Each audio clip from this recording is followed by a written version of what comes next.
are back for another episode of Cybersecurity in Education, brought to you by Identity Automation, and really bringing these topics to life. And I've been really excited to be a part of this journey. This podcast series has really enlightened me, and I'm going to be a little selfish here. As a assistant superintendent of technology and learning, I'm getting as much out of this as also hosting it as well, and I hope you are too, because that is the lens that we are looking for in identity automation. Bringing these solutions to you, and knowledge is a big part of this. And we're recording this after already having one session looking at authentication, and it really sparked my interest because I always listen back and not in a self-centered way of like looking at myself and how's it going, but sometimes when you're in that conversation, you're focused on ensuring Dr. Tillman is answering the questions we want to hear. So I go back and listen as a learner, and I took a lot of that information to ISTE, and we're recording this after ISTE 2025.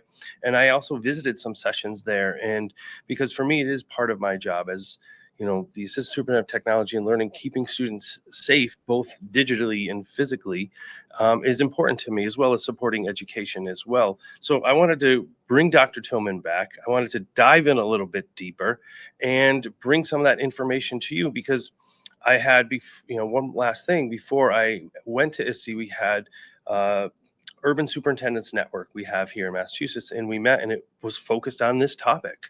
And some of the things that we talked about, I brought up identity automation as a solution. I brought up some of your tips, and we're still just at the beginning stages of this authentication and importance of this. And we were all sitting around, we were laughing, actually, not at the topic, but we had a speaker from the FBI and talking about cybersecurity. And we're looking around, we're like, we're past teachers, and we're trying to do the same thing as FBI agents. And it just struck me. So Dr. Tillman, welcome back. And I appreciate your time and sharing all of your information. If somebody is tuning in for the first time, can you just give a quick background of your 30 plus years in the space? Woo! The plus is the hard part. So hi, I am Dr. Tillman. I am a former CTO. I was the CTO for Chesterfield County Schools in Virginia, which is a medium-sized district for me, at about 65,000 students. I was an assistant superintendent there. Before that, I was the Chief Information Security Officer for the Virginia Department of Education, which is a mouthful.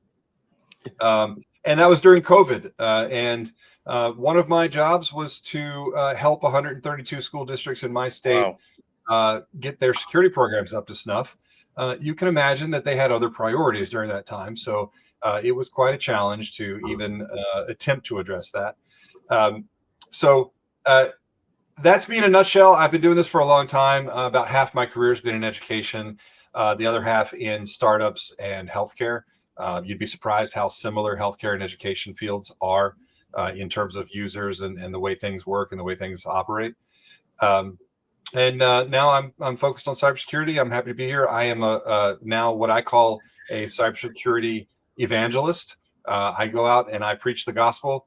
It is agnostic, and I may work for identity automation, but I'm really here trying to spread the love and make sure that school districts everywhere understand the need and learn how to get their funding together, learn how to get their support together, get stakeholders on board, and really move forward. And that's incredible. And I want to dive right in to bring your knowledge and background into the conversation when you're talking about multi-factor authentication. So how important is multi-factor authentication in safeguarding our educational data? And on top of that, what methods have you found most effective? So I have been preaching for a number of years on this subject, right? And I believe that multi-factor authentication is one of, if not the most important thing you can do for your security posture if you don't have it in place right now. Mm-hmm. We have known for decades that usernames and passwords are not secure. Sure. People don't use passwords correctly. They use the same passwords over and over. They add ones to the end. Like, hackers and attackers know that people are weak with passwords, and they know how to exploit that. People are very willing to share their password in terms of, or in times of emergency or in times of need, right? They are generally helpful. And one of the problems we have in schools is that everybody who works in schools is helpful. and they want to help each other, and they want to make sure there's no barriers to entry and all those things. So they often share passwords, or they share accounts, or they share computers, Sure. right? So MFA being in place almost guarantees that the person who logs into a system is the person they say they are, right? And it is not just a bandwagon thing of, well, everybody's doing it, so we're going to do it too, right? It is a critical, absolutely critical function to make sure that the person who is logging in is the person that is supposed to log in, and that it's not an attacker. It's not a student masquerading as a teacher. It's not a teacher masquerading as a teacher. And it's almost impossible to fake it, or to circumvent it, or to attack it in some other way. Almost. So let's talk about teachers. Everything is attackable. Everything is Sure. attackable. But So, it is very close to almost. So that brings me, you're talking about teachers and educational institutions, and what specific authentication needs do educational institutions face versus, say, other sectors that maybe other individuals work in, and they say, well, schools should be fine. Like, what are those specific needs for educational institutions? The schools aren't a target, right? I hear that. Yeah. I hear that so much. I Right. still hear that. That's unfortunate. That's crazy. So schools are different. Schools have, first of all, they have an enormous amount of users, Sure. right?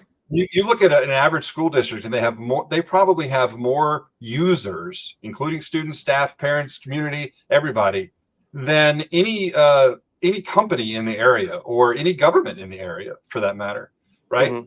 They have an enormous amount of responsibility to individual users, and every single user account is a point of entry to the network. Mm-hmm. And you may say, oh, well, students don't have access to anything. Well, it doesn't matter. Student accounts can be elevated to give them access. It's still an entry point. Things like oversharing, or accidental sharing, or public sharing are available to students. So if a student account is used in an attack, there may be an inadvertent share of data, right? Mm-hmm. So again, MFA stands in the way of all that. It's not easy to break through and log in as that user, even if you know the password, even if you know the username, right? Sure. So, but schools are also unique in that they have multiple types of users, and they have a lot of changes that occur with users. So most people, if you enter a corporation, you get a user account, you get your security level, and you're done. That's it. Yep. Schools matriculate users every single year, right? They get new associations with teachers. They get new rostering information. People are constantly changing schools, changing environments. Teachers are moving from building to building. The amount of changes that occur within an Active Directory structure or any other LDAP structure is enormous in a school district. And right now, for a lot of IT departments, that burden is totally on them. And they make mistakes, or they overlook things. And every time we make a mistake or we overlook something, we've created a problem or a weakness that can be exploited. Yeah, and I talk about that a lot because, as you said, there's so many individuals in a school district, from kitchen staff to school staff to central office, and I also talk about the department, contractors, vendors, community members, church family members, yeah, people who use the building on the weekend, right? Right, and when right? when you register, you put all of your information in. So families sometimes don't think of that, or teachers as well. And we have a payroll office, we have a budget office, and all of that intermingle. And I think we have all the headaches of a large corporation, as well as a huge student population, right? And when you combine all of that, it is an overwhelming amount of responsibility, and we have to employ tools that can automate some of that process, that can verify and audit that process, and it can really keep an eye on it to make sure that we are doing what we think we're doing. Now, and one of the things I hear a lot about in the work that I do, because teachers are always looking for the next best tool or next website, or like, can we try all these things? And we talk a Yeah. lot about data privacy and why students should ensure that they're safe. And they look at me sometimes like it's fine. So, what's the difference between really the educators' access and student access in terms of authentication requirements? Well, so adult users versus students, right? Yep, Students typically don't have security access to anything, right? sure. They have access to their own little place on the web, or their own little place in the network storage, and they are just a pure user. When you start dealing with adult users, you deal with people who have the ability to modify and change data. And Yes, when very you true. have that, that's why you need to start then protecting data. Students don't even have the ability to view data most of the time, let alone change it or modify it. So when you start moving up the layers into teachers, and then building administrators and central office administrators, superintendent, school board, whatever, that access continues to increase. The ability to change continues to increase, thus making the impact of something going wrong even larger as you go up the scale. That's why we do things like role-based trainings and things like that for people Mhm. who have elevated access. We specifically go to those people and we say, you are an elevated user. You have different responsibilities than a student does. You have different responsibilities than even a teacher does. And you need to take it seriously, and you need to understand how you are different and why you need to be just a little bit paranoid. Yeah. Now, sometimes, again, being in this field for 30 plus years myself, and being a building principal for 10, and then the last 9 in this capacity, when you bring up the word professional development, sometimes people cringe or like, oh, here we go again. Yeah. But I know this is such a new process for individuals. We have to have that training. Are there workshops out there or anything that educators or school districts can participate to get this information besides listening to us talk, which is awesome, but on top of that, even further training? So, well, our company actually, we do provide workshops around how authentication works, and the authentication strategies. Right, you can get really complicated when, Hmm. again, when I just said we have so many different types of users, and we have so many different ways that people access our environments. There is a multi-factor authentication strategy for each one of those people, right? So we offer workshops that allow the technology staff or people who are stakeholders in the decision making to learn how that works, to learn what the best environment is for their school, because everything depends on their unique Sure. environment. And they may decide that they want to do something for K through 3 that is different than 4, 5, and 6, that is different than 9 through 12, right? And you can do that, and that's actually part of the fun of having a larger software package like what we offer, is that it gives you that empowerment, right, to make it as easy as possible for each individual user type. And so, K through 2, we want them to have no barrier to entry whatsoever, right? So they may do like No, QR code good access, and point. they're done, right? But once you get into high school, well, maybe we want to verify you just a little bit more, because we're not just verifying you on the network. We're also kind of teaching you some real world skills as well, and those things translate and they transfer. So yes, we do offer training. We offer authentication workshops for IT staff and decision makers to learn what possibilities are available to them and how they might implement MFA in their district if they're not already doing it. Yeah, and I quickly looked that up. The website will be scrolling down the bottom. I know that's a little Oh, long, but I'll put it in the show notes as well. When you log in there, you can just enter your information. You can join one of the sessions, and I think for me, it's something I'm going to be looking to do more throughout the summer and more as I start to roll this out in my district, because it is something that is critical in what we're doing. Now, one of the things you brought up, and I want to circle back to, because sadly over the years, and being a leader in either a school or a district, I've seen sticky notes with passwords on it, or I've seen it on the back of a lesson plan. So let's talk about password management. What mhm. strategies do you recommend for managing passwords in schools, really specifically for students who may struggle remembering it, or compound or complex passwords may be tricky for them? So I'm gonna I will take the road of current philosophy, Sure. right? And what we are trying to do as a security environment everywhere. I don't know the best word to call that, but as practitioners of security everywhere, is move towards a passwordless environment, right? Because just like I started this conversation, we know that passwords are vulnerable and we know that they are weak. It's a weak form of identification. So we are looking at ways of, just like what we said with like a QR code login for little kids. We're Mhm. looking at ways to do things like pass codes, pass keys, and things that don't necessarily require that 8 to 12 digit password. Now, as we do that, though, MFA makes passwords more secure because it's part of a strategy. It's not the only strategy. So, NIST, who operates a cybersecurity framework and has for eternity. What does that stand for? I knew you were going to ask me that. All right. The National Institute of Standards and Technology. Okay. So NIST has a framework for cybersecurity that is widely used by corporations, not necessarily used by schools a lot, but NIST also has kind of a simplified version of that framework called the CSF, the cybersecurity framework. That's not important.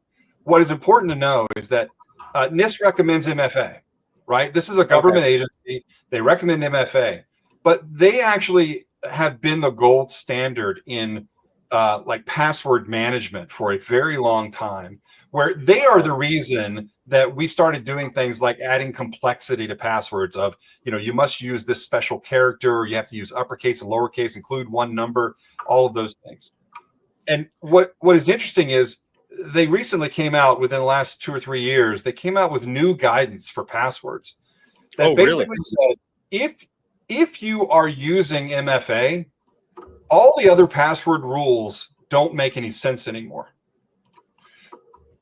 Because the research has been done. We know that people don't follow those rules. Or if they do follow them, right, it becomes a burden to them. And we don't want to ever burden users. We do it a lot, but we don't want to, right? So what they said was, if you're using an MFA, a true third factor or second factor, you can reduce the complexity of a password. So passwords can not have all of the uppercase, lowercase, first letter of your first name, last name. One of these 2 characters must be in it at all times. Sure. All of this. What they said was more important is length. That you can have none of the complexity and just have a password that is 12 to 15 characters long. And if you did that with the second factor, you are almost absolutely impenetrable. Now, a lot of people would say, well, a 12, 15 character password, oh my God, right? Right. That's a lot. So then they provide another set of guidance that says, stop thinking of passwords as words. Start thinking of them as sentences. Sentences are very easy to remember. And if you actually type out a sentence, and I'm going to tell you what my password is for a lot of websites. My password is, this is my password, period. Don't try this home now, everybody. Don't try to get into Tim's stuff. Well, I mean, okay, it's one factor. You don't know my other factors, right? I got you. But think about it this way. You can remember that, right? And think about it as, if you think of this is my password, you have a capital T at the start of the sentence. There's your complexity. You have spaces in between words, much more complexity. You have a period at the end, much more complexity. If you throw a number in there for some reason, like this is my super duper number 1 password, right? You have a very, very hard to encrypt or hard to break and hard to guess password. Yeah, and it's easier to remember. You don't have to write it down on a sticky note. You don't have to ask a student to put it on the whiteboard for you. You don't have to. That's always fun, right? It's incredibly easy for you to remember. And one of the strategies that I used to teach was, okay, that actually is my password. This is my password. But when I go to a site like Amazon, my password becomes, this is my Amazon password. When I go to Netflix, this is my Netflix password. This is my Microsoft password, right? It is Sure. an incredibly secure strategy. And maybe I throw in, like, I use a 3 instead of an E, right? Every single Oh, time it's goodness. in that sentence.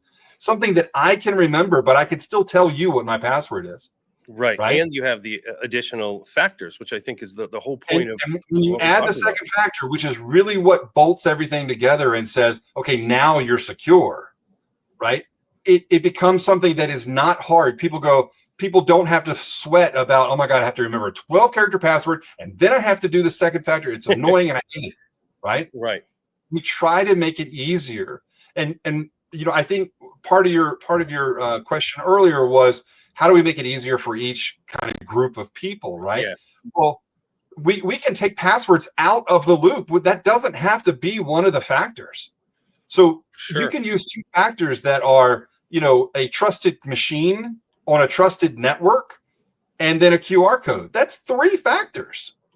Right. And those are things that districts have. And I think that's really important. And really thinking about everything we've been in today and talking about the professional development that you shared. And then now we're into to password management. One of the things I was thinking about, even thinking about that professional development, which was critical to have for an individual user, I'm thinking for myself, all right, how am I going to now bring it to the masses? Like, Mhm. what ways should educational institutes or leaders educate our users? How do I bring this to our teachers? How do I bring this to our students to really talk about authentication best practice? Because I am rolling it out next year. It's one of our big initiatives. And how would I start this? And all the me's out there who are looking and listening to this and say, this is critical. How can we bring it out and put it into our districts? So I have always kind of given this idea that this is a culture shift, right?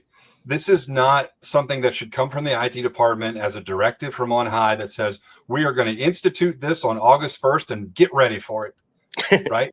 Well, I This, won't do this that. So, already, good tip for me. I this like is it. one of the times. This is one of the times where the IT department has to not only have the support of other departments, but they have to cheerlead this, right? They have to be on board. They have to convince people that this is a good thing, that this certain level of security is not going to be a burden in the classroom, that it is not going to slow down instruction, and that if anything, it might make it easier, right?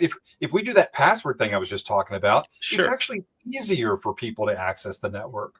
Just adding one more layer did not make it difficult.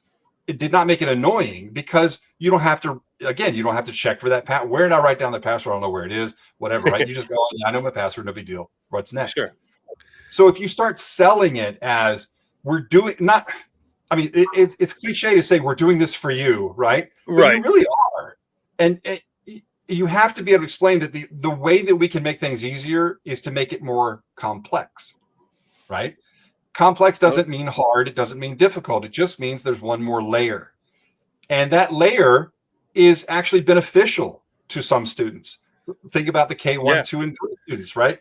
If they don't have to remember a password at all, you have just increased access time within the classroom. Like, it doesn't even matter anymore. No longer does a teacher have to run around and say, mine doesn't work, right? Sure. Plus, having an identity provider software, we also allow delegation of some control down to the teachers. So teachers have the ability to reset passwords within their environment.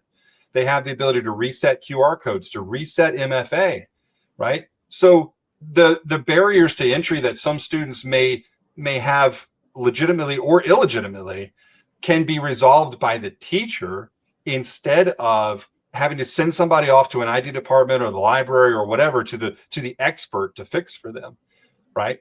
So empowering teachers is huge. It really sells an effort like this, and empowering them with something that is easier, something that is beneficial. They are tired of hearing, well, this is for security. This is for security. It's going to make things safer, because they don't understand that things aren't safe when you don't do this. They don't need to understand that either. What they need to know is what we're doing is actually going to help you in the classroom. And it's going to make it easier for you to get your kids logged in. It's going to make it easier for them to log in from home so they're not bugging you there. It's going to make it easier. You don't, also, by the way, part of that password guidance from NIST was you don't ever need to change your password if you're using second factor, unless there is an event like a password exposure. Sure. Right. So this idea that we used to use in business of we got to change password every 30, 45 days, Oh every gosh, yeah. 90 days, which most school systems don't follow because it's too complicated in their environment. Well, now that's out the window altogether. You don't have to think about it anymore. Because right? you're laying So around those authentication. Yeah. It makes it easier everywhere. It makes it easier. I like that. So, two more things I want to ask you about. One thing that you talked about, really at the top of what we were chatting about, and you kind of threw it in there, but I wanted to dive in a little bit deeper. You talked about roles in the district, and what are role-based access controls? Can you explain this a little bit more? Because I think when we think of educators or schools, we think of everything as one. How can we in our institutions effectively implement role-based access control to really minimize that security risk? Yeah, so it used to be, in the 90s when I was doing this work, unfortunately in the 90s, we had two types of users. We had adults and students. That was it, right? And we may have had administrators or like network administrators, not building administrators. Okay. Now we have the ability to say, what type of teacher are you? What type of principal are you?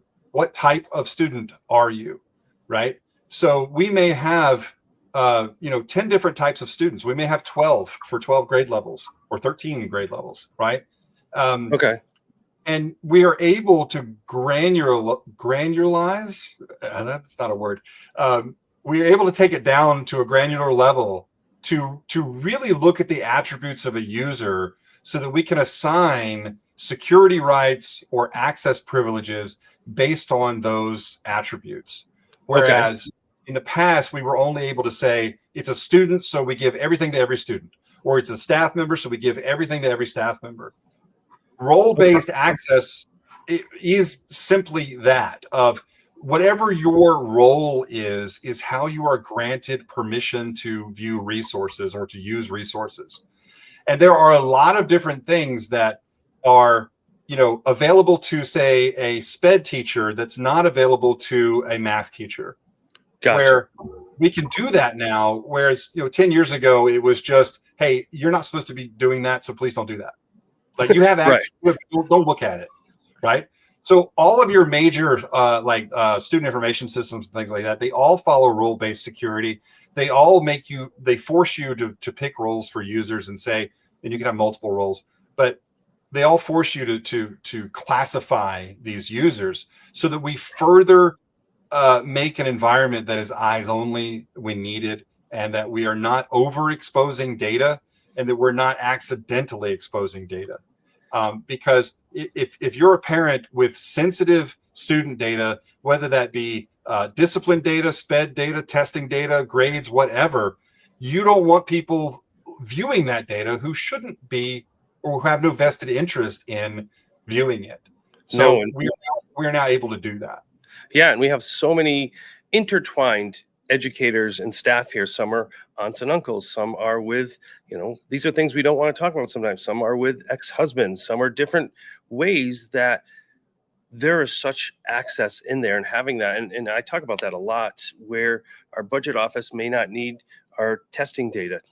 They don't need to see that. Or teachers in this school definitely don't need to see the students in other schools. And I think having that, and the more you say it, the more we kind of talk through it, it makes more sense. It's really on that layering sense. And sometimes people, I'll say, and maybe I can ask you some advice on this, and many others in this position to probably have the same question. Sometimes people want that elevated access because it's easier, or like I should be the parent or, parent user, or whatever terms different companies use, a super user, because it'll make it easier for me. But what they're really saying is easier is, like you said, doesn't mean to be complex, that we're just setting up for what you need. And that is a model that was used for a long time in schools.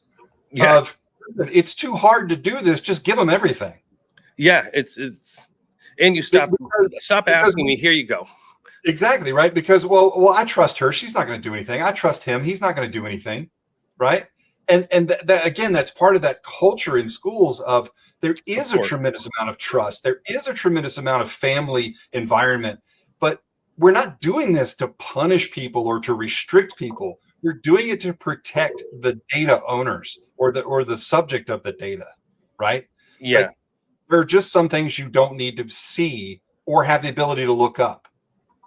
Yeah, and I think that's so critical as we kind of dig down into the layers. So as we approach minute 30, I want to really wrap this up because this is just so rich and it's so informative as we look at this, because we are talking about safety. One of the things I've always said, so I was a principal for 10 years, and one of the things I promised parents at, family nights or individual nights, I'd always say I have two jobs as a principal: to make sure your students have the best learning opportunities and make sure your students are safe. And when I was saying it, it used to be physically safe in school and the doors were locked and sign in. But as I've evolved in the last, 7, 8 years in the district role, keeping students safe is also digitally safe. So for me, I'm going to still continue to say those two things because it's something I feel proud of and want to assure families. But I always now say I want to make sure they're digitally safe as well. And we've talked a lot about the purposes and behind this, but I'm also now bringing this to staff because everything we've talked about today is really within our ecosystem of schools. So last question really is, how can our educational institutions tailor our authentication practices to fit our unique needs? Because our needs are going to be different than a small district, are going to be different than a rural district, or different than a suburb district. So how can we make that happen? So that is actually one of the reasons why we have a workshop.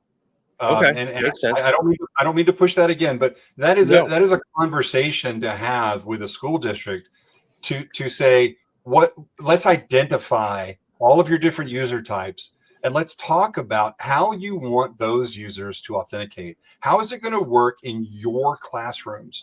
What are parent expectations? What are teacher expectations? What are the students' expectations? sure. Right?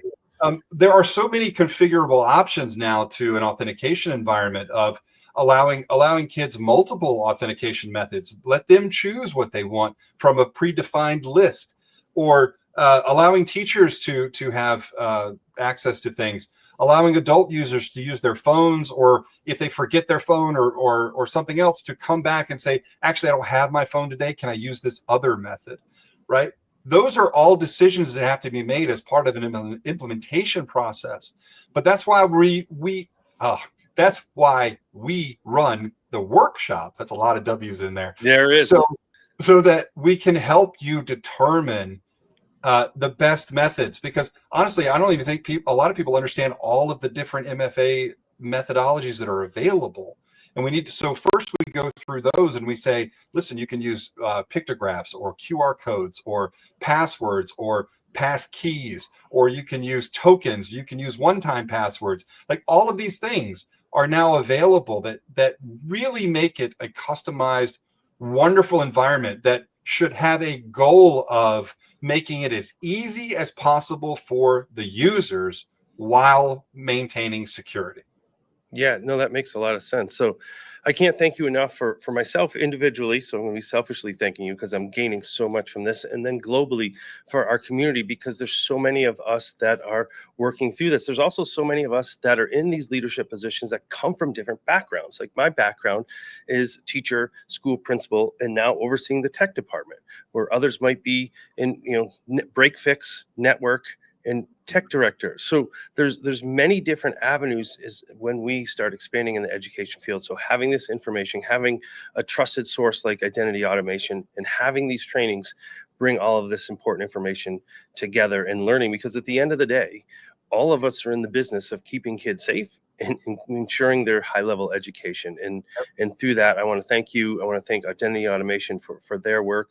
And for all of you out there listening, if this was something that sparked your interest, go back and listen to some of the other ones, because there's a lot of information, both from Dr. Tillman and other educators in this space, that talk about the importance of this. And of course, check out Identity Automation workshops out of there, because the more that we learn, the more that we can keep our students and our community safe. So Dr. Tillman, thank you again for joining us, and we look forward to chatting soon.